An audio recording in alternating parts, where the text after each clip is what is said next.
So, guys, in this video, we will talk about the nephritic syndrome. And nephritic syndrome में हमारी जो most common disease होती है वो यूजुअली हम लोग पोस्ट स्ट्रेप्टोकोकल ग्लोमेरुलोनेफ्राइटिस के बारे में जानना चाहते हैं, जिसको हम लोग एक्यूट प्रोलिफरेटिव ग्लोमेरुलोनेफ्राइटिस भी कहते हैं। तो अगर हम इन जनरल देखें, नेफ्राइटिक सिंड्रोम में हमारे मेन 4 सिम्टम्स आते हैं, which are haematuria, proteinuria, azotaemia and hypertension. Okay, haematuria मतलब वही that the presence of the red blood cells and the casts in the urine. Okay, protein urea में basically एक चीज़ important है, वो ये है कि सब नेफ्रोटिक रेंज में जो प्रोटीन होता है वो सिक्रीट होता है, मतलब ज़्यादा नहीं होता, कम होता है।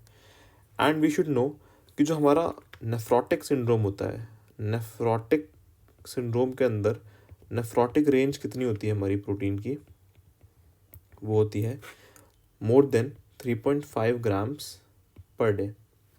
Okay, and again another symptom is the presence of azotemia, यानी कि प्लाज्मा के अंदर अमोनिया का बढ़ना, और दूसरा hypertension. Hypertension basically occurs due to the reduced GFR, and if the GFR is reduced then there is increase in the secretion of renin which leads to the salt and water retention. Now जो most common causes होते हैं हमारे, वो होते हैं post infectious, crescentic and proliferative lupus. तो हम इस वीडियो में आज बात करेंगे पोस्ट इन्फेक्शियस की, that is the post streptococcal glomerulonephritis.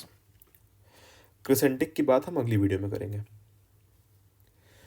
अगर हम बेसिक पैथ की बात करें तो नेफ्राइटिक सिंड्रोम के अंदर जो हमारे लीजन्स अराइज होते हैं, वो लीजन्स बेसिकली क्यों अराइज होते हैं? They basically occur due to the proliferation. Okay, proliferation of what? जो सेल्स होते हैं लाइक ल्यूकोसाइट्स वगैरह, उनकी प्रोलिफरेशन जब ग्लोमेरुलाई के अंदर बढ़ जाती है तो उसकी वजह से हमारे नेफ्राइटिक सिंड्रोम के सिम्टम्स अराइज होते हैं। कई बार हमारे inflammatory cells like leukocytes and neutrophils वगैरह, उनका इन्फिल्ट्रेशन भी देखने को मिलता है। बेसिकली यह एक इन्फ्लेमेटरी रिएक्शन है जिसके अंदर बहुत सीवियर इंजरी होती है हमारी कैपिलरी की वॉल्स में। अगर कैपिलरी की वॉल्स में इंजरी हो जाएगी तो जो ब्लड है, यानी कि आरबीसीज जो हैं हमारे, वो हमारे यूरिन में जाने लगेंगे। तो इम्पॉर्टेंट क्या है ये जानना कि यहाँ पर हमारी कैपिलरी की वॉल की इंजरी है मेनली। ओके, अब बेसिकली इस सब की वजह से हमारे हीमोडायनेमिक चेंजेस अराइज हो जाएंगे, जिसकी वजह से जीएफआर रिड्यूस होगा एंड रेनिन की मात्रा बढ़ेगी। सो रिड्यूस जीएफआर की वजह से पेशेंट ओलिगोरिया कंप्लेन करता है, फ्लूइड रिटेंशन कंप्लेन करता है एंड एजोटीमिया। ओके, जाहिर सी बात है अगर जीएफआर कम हो रहा है तो यूरिन कम बनेगा, तो ओलिगोरिया हो जाएगा पेशेंट को। अब यूरिन कम बनेगा तो यानी कि हमारे शरीर में वाटर रिटेंशन हो रहा है, तो फ्लूइड रिटेंशन होगा, एंड जो हमारा वेस्ट प्रोडक्ट्स हैं बॉडी के, जो कि नाइट्रोजन कंपाउंड्स होते हैं, नाइट्रोजन कंटेनिंग कंपाउंड्स होते हैं, वो बाहर नहीं सिक्रीट हो पाएंगे, एक्सक्रीट आउट नहीं हो पाएंगे, तो उनकी मात्रा हमारे खून के अंदर बढ़ेगी, इसलिए एजोटीमिया हो जाएगा। हाइपरटेंशन क्यों होता है? फ्लूइड रिटेंशन हो रहा है, और दूसरा रेनिन की मात्रा बढ़ रही है। रेनिन की मात्रा बढ़ रही है, क्यों बढ़ रही है? क्योंकि जीएफआर कम हो रहा है। अब जीएफआर कम हो रहा है, उसकी वजह से इश्कीमिया डेवलप हो रहा है किडनीज में, तो जीएफआर जब भी कम होता है वो रेनिन को सिक्रीट करता है, इसकी वजह से हमारा हाइपरटेंशन डेवलप होता है। अब बात करते हैं, बेसिकली इसका दूसरा नाम होता है एक्यूट प्रोलिफरेटिव या फिर पोस्ट इन्फेक्शियस या फिर इन्फेक्शन एसोसिएटेड ग्लोमेरुलोनेफ्राइटिस। अगर हम डेफिनेशन की बात करें तो कुछ नहीं है, बेसिकली क्लस्टर ऑफ डिसीजेज है जिसको हम हिस्टोलॉजिकली कैरेक्टराइज करते हैं by diffuse proliferation of glomerular cells. ठीक है, हमने बात की थी ग्लोमेरुलर सेल्स की प्रोलिफरेशन होने लगती है इसके अंदर, एंड ल्यूकोसाइट्स की मात्रा बढ़ जाती है जो कि वहीं पे डिपॉजिट होने लगता है। मेनली ये एक इम्यून कॉम्प्लेक्स डिपोजिशन वाली डिसीज़ है। अब इटियोलॉजी में अगर हम बात करें तो हमारा एंटीजन इंसाइट कर सकता है। अब जो एंटीजन है वो हमारा एक्सोजिनस हो सकता है या फिर एंडोजिनस हो सकता है। मोस्ट कॉमन एग्जाम्पल जो कि हमारा प्रोटोटिपिक एग्जाम्पल है वो है हमारा पोस्ट इन्फेक्शियस ग्लोमेरुलोनेफ्राइटिस। अब इन्फेक्शन तो भाई बाहर से आ रहा है ना, तो बाहर से आ रहा है इसलिए हम लोग इसको एक्सोजिनस कहते हैं। Exogenous antigen induced disease pattern है ये एक। अब अगर हम देखें तो जो हमारा एंटीजन इंड्यूस्ड है वो हमारा, हमने बात करी एक्सोजिनस हो सकता है एंटीजन, या फिर हमारे शरीर के अंदर अंदरूनी एंडोजिनस हो सकता है। अगर अंदरूनी है तो हमारी एक auto immune condition like SLE का हम लोग एग्जांपल लेते हैं। लेकिन अगर हमारा एक्सोजिनस एंटीजन की बात करें तो हमारा मोस्ट कॉमन पोस्ट इन्फेक्शियस है, और जिसमें मोस्ट इंपॉर्टेंट है हमारा स्ट्रेप्टोकोकल एंटीजन। ठीक है, यूजुअली बच्चों के अंदर देखा जाता है। कौन से बच्चे? 6 से 10 साल की उम्र में देखा जाता है। बच्चा यूजुअली प्रेजेंट करता है कोई फेरेंजियल इन्फेक्शन के द्वारा या फिर कोई स्किन इन्फेक्शन की वजह से। स्किन इन्फेक्शन लाइक बच्चे को इम्पेटिगो हो सकता है स्किन पे। ओके, तो अब ये इन्फेक्शन होगा, क्यों होगा? क्योंकि बच्चा ओवर क्राउडिंग में रह रहा है या फिर पुअर हाइजीन मेंटेन कर रहा है। ठीक है, तो किसी भी फेरेंजियल इन्फेक्शन या स्किन इन्फेक्शन के लगभग लगभग 1 से 4 हफ्ते बाद डेवलप होता है उसका PSGN, that is post streptococcal glomerulonephritis. कई बार ये अडल्ट में भी देखा जाता है।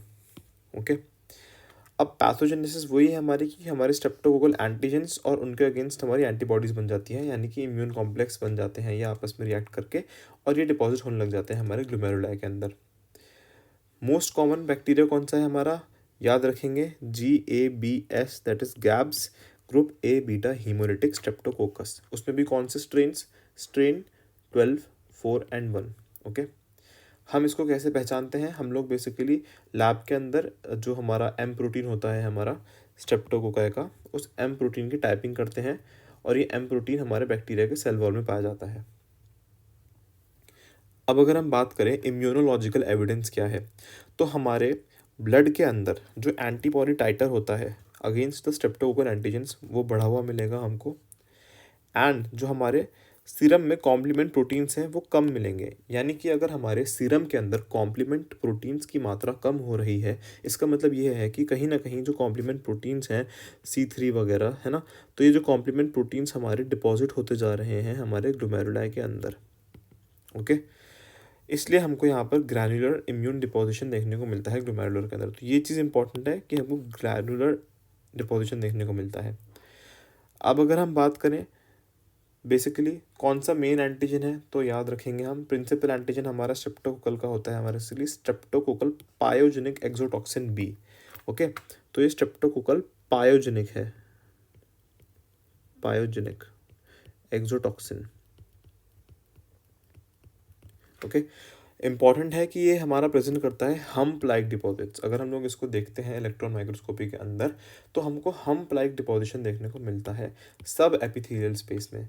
इम्पॉर्टेंट थिंग इज कि सब एपिथेलियल स्पेस में हमको हम्प लाइक डिपोजिशन देखने को मिलता है। पैथोजेनेसिस वही है कि हमारे सर्कुलेशन के अंदर कुछ एंटीजेंस थे, उन्होंने हमारे बेसिकली सब एंडोथेलियल स्पेस में गए वो हमारे ग्लोमेरुलाई के, एंड वहाँ पे हमारा इन सिटू कॉम्प्लेक्स फॉर्मेशन किया। बेसिकली उन्होंने पहले याद रखने के लिए ज़रूरत नहीं है कि सब एंडोथेलियल ये इनिशियल स्टेज है। इनिशियली वो वहाँ पे गए सब एंडोथेलियल साइड पे, वहाँ पे उन्होंने जाके इनिशियली उस साइड पे इन सिटू इम्यून कॉम्प्लेक्स फॉर्मेशन बनाया। देन हमारा एंटीजन एंटीबॉडी कॉम्प्लेक्स डिसोसिएट हुआ एंड वो ग्लोमेरुलर बेसमेंट मेम्ब्रेन के क्रॉस माइग्रेट करके हमारे सब एपिथेलियल साइड में चले गए। अगर आपको जानना है कि सब एंडोथेलियल साइड कौन सी होती है और सब एपिथेलियल साइड कौन सी होती है, तो मैंने एक वीडियो अपलोड कर रखी है रीनल बेसिक्स, आप वो देख लीजिए, उसमें मैंने बहुत अच्छे से एक्सप्लेन करा हुआ है। ठीक है, तो इम्पॉर्टेंट क्या है, सब एपिथेलियल साइड पे जाके हमारा डिपोजिशन देखने को मिलता है। अब कुछ और भी ऐसे इन्फेक्शन होते हैं जिससे हमारा ये एक्यूट प्रोलिफरेटिव ग्लोमेरुलोनेफ्राइटिस हो जाती है।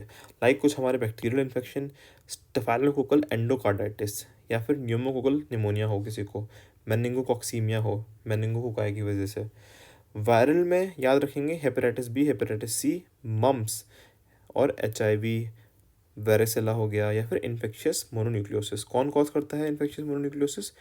Epstein Barr virus. Okay, EBV। Parasites में हमारा मलेरिया और टॉक्सोप्लाज्मोसिस भी प्रेजेंट कर सकता है। अगर हम बात करें लाइट माइक्रोस्कोपी की, तो यहाँ पर खासियत क्या है? खासियत यहाँ पर ये है कि हमारी जो ग्लोमेरुला होगी वो बेसिकली एनलार्ज हो जाएंगी। तो enlarge and hyper cellular glomeruli देखने को मिलेंगे हमको। हाइपर सेलुलरिटी क्यों हो रही है? हमें मालूम है कि ल्यूकोसाइट्स आ रहे हैं वहाँ पे, है ना, न्यूट्रोफिल्स एंड मोनोसाइट्स वगैरह, वहाँ पे एंडोथेलियल सेल्स का प्रोलिफरेशन हो रहा है, और बहुत सिवियर केस में जाके वहाँ पे क्रिसेंट बन जाता है, क्रिसेंटिक ग्लोमेरुलोनेफ्राइटिस, जो कि हम लोग RPGN के अंदर पढ़ेंगे, रैपिडली प्रोग्रेसिव ग्लोमेरुलोनेफ्राइटिस, वो हम अगले वीडियो में जानेंगे। अब अगर हम बात करें डिस्ट्रीब्यूशन, तो वही है हमारा प्रोलिफरेशन ऑफ ल्यूकोसाइट इन्फिल्ट्रेशन। ये हमारा ग्लोबल है एंड डिफ्यूज, सारे के सारे लोब्यूल्स होते हैं, basically all lobules of glomerula are involved, ठीक है। बाकी वही हमारे एंडोथेलियल सेल्स की स्वेलिंग देखने को मिलती है, again proliferation, swelling and leukocyte infiltration देखने को मिलता है, और कैपिलरी के ल्यूमेंस हमारे ऑब्स्ट्रक्ट हो जाते हैं। Again endothelial swelling and leukocyte infiltration and cellular proliferation. Interstitium में भी भाई कुछ चेंजेस देखने को मिलेंगे। क्या देखने को मिलेंगे? जब सब कुछ बढ़ रहा है तो इंटरस्टिशियम में भी एडिमा होने लग जाएगा और वहाँ पे भी इन्फ्लेमेशन होने लगेगी। ट्यूब्यूल्स में हमको अगर हम बात करें, जो ट्यूब्यूल्स होते हैं उसमें हमको रेड सेल के कास्ट देखने को मिल सकते हैं। इंपॉर्टेंट ये है इम्यूनोफ्लोरेसेंस भी क्या देखने को मिलता है। इम्यूनोफ्लोरेसेंस में हमको ग्रैन्युलर डिपॉजिट्स देखने को मिलते हैं। किसके देखने को मिलते हैं? इम्यूनोग्लोबुलिन जी के, C3 के। बहुत कम बार हमको IgM भी देखने को मिलता है, लेकिन इंपॉर्टेंट है IgG एंड C3 की डिपोजिशन, ठीक है। और बाकी जो इम्यून कॉम्प्लेक्स के डिपॉजिट्स हैं वो हमारे ऑलवेज प्रेजेंट होते हैं, कई बार फोकल एंड स्पैर्स भी होते हैं, बट ये इतना ज़रूरी नहीं है। बट ये इतना याद रखें कि मेनली इम्यूनोग्लोबुलिन जी और C3 के डिपॉजिट्स देखने को मिलते हैं, ऑलवेज प्रेजेंट होते हैं। इलेक्ट्रॉन माइक्रोस्कोपी पे हमको कुछ नहीं, discrete amorphous electron dense deposit देखने को मिलता है epithelial side of glomerular basement membrane को, जो कि हमारी है बेसिकली सब एपिथेलियल। इंपॉर्टेंट ये है कि सब एपिथेलियल साइड पे हमको डिपॉजिट्स देखने को मिलते हैं। हम्प लाइक डिपॉजिट्स होते हैं एंटीजन एंटीबॉडी कॉम्प्लेक्सेस के सब एपिथेलियल साइड पे। तो इंपॉर्टेंट है कि सब एपिथेलियल साइड पे हमको बेसिकली हम्प्स देखने को मिलते हैं, और बहुत ही कम बार हमको कई बार सब एंडोथेलियल, मेसेंजियल और इंट्रामेम्ब्रेनस डिपॉजिट्स देखने को मिले हैं, बट ये इतना इंपॉर्टेंट नहीं है ये जानना। मेन है कि हमारे सब एपिथेलियल साइड पे हमको डिपॉजिट्स देखने को मिलते हैं। क्लिनिकल फीचर्स क्या होंगे भाई? देखो, 1 से 2 हफ्ते बाद किसी बच्चे को अगर स्ट्रेप्टोकोकल फेरेंजाइटिस हुई है या फिर स्किन पे इन्फेक्शन हुआ है, उसके रिकवरी के 1 से 2 हफ्ते बाद अगर बच्चा बताता है उसको थकान हो रही है, उसको बुखार चढ़ रहा है, उसको नौजिया हो जैसा फीलिंग हो रहा है, उसका ओलिग्यूरिया हो रहा है, और उसको Cola coloured urine, basically smoky या फिर कोला कलर्ड यूरिन हम लोग कहते हैं कि हीमेट्यूरिया को अगर हमको बताना है तो स्मोकी या फिर कोला कलर्ड यूरिन अगर उसको हो रहा है, तो हम सस्पेक्ट करते हैं कि शायद PSG हो सकता है। और यूरिनरी फाइंडिंग्स की बात करें तो हमको डिसमॉर्फिक RBCs देखने को मिलेंगे। ओके, डिसमॉर्फिक RBCs देखने को मिलेंगे, यानी कि कुछ RBCs इनकी शेप हमारी यूजुअली हमारी RBCs की शेप होती है ऐसे, okay, with the central pallor, but जो डिसमॉर्फिक होती हैं उनकी जो हमारी शेप होती है वो हमारे ऐसे दिखते हैं। ओके, हमको RBC कास्ट देखने को मिल सकते हैं अगर हम लोग वो कराएंगे इनकी यूरिन माइक्रोस्कोपी। थोड़ा बहुत प्रोटीन यूरो देखने को मिलेगा, क्योंकि नेफ्रोटिक सिंड्रोम के अंदर नहीं, नेफ्राइटिक सिंड्रोम के अंदर आता है, इसलिए माइल्ड प्रोटीन यूरो देखने को मिलता है। बाकी हमको आंखों के अराउंड एडिमा देखने को मिलता है, और थोड़ा बहुत हाइपरटेंशन देखने को मिलता है। अडल्ट्स के अंदर हमारा कई बार सडन हाइपरटेंशन हो जाता है, और वही हमने बात करी ना, ब्लड के अंदर यूरिया और नाइट्रोजन रेज्ड मिलेगा, BUN। ओके, कई बार माइक्रोस्कोपिक हीमेटूरिया देखने को मिलता है। लैब में अगर हम बात करें तो लैबोरेटरी फाइंडिंग्स में एंटी स्ट्रेप्टोकोकल एंटीबॉडी टाइटर्स बढ़े हुए मिलेंगे, और सीरम में C3 के लेवल्स कम मिलेंगे। प्रोग्नोसिस की अगर हम बात करें तो बच्चों की अगर हम बात करें तो बच्चों में लगभग 95% जो बच्चे होते हैं उनका रिकवरी हो जाता है रीनल फंक्शन का, कंजर्वेटिव थेरेपी से ही।